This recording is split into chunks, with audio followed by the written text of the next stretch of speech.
مسلم امہ کے دل پریشان ہیں، غم کے مارے دل پھٹے جا رہے ہیں۔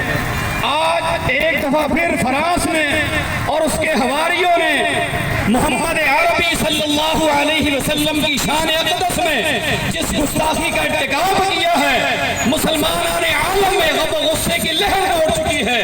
ہمارے سینے زخموں سے چھلنی ہو چکے ہیں اور ہم اپنے حکمرانوں سے بھی اس بات کا مطالبہ کرتے ہیں کہ فی الفور فرانس کے سفیر کو اور ان کے سفارتی عملے کو فوری طور پر ملک بدر کیا جائے اور قائدانہ کردار ادا کرتے ہوئے، ایک مسلم لیڈر کا حق ادا کرتے ہوئے فرانس کو بھرپور جواب دیا جائے کہ مسلمان ہر چیز پہ سمجھوتا کر سکتا ہے، ہر بات پہ کمپرومائز کر سکتا ہے، پر محمد عربی صلی اللہ علیہ وسلم کی ناموس میں، آپ کی عزت میں کوئی سمجھوتا نہیں کر سکتا۔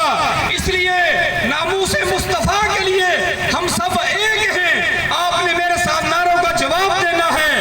شان رسالت، شان رسالت، نعرہ تکبیر۔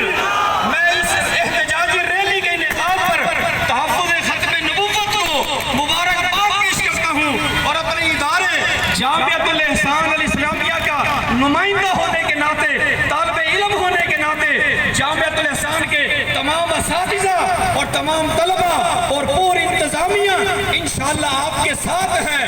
ہر فورم پر، ہر محاذ پر شان رسالت کے لیے، حب صحابہ کے لیے ہم انشاءاللہ ایک قدم ہیں، ہم آواز ہیں۔ اللہ تعالیٰ آپ کا حامی و ناصر ہو۔ والسلام علیکم ورحمۃ اللہ۔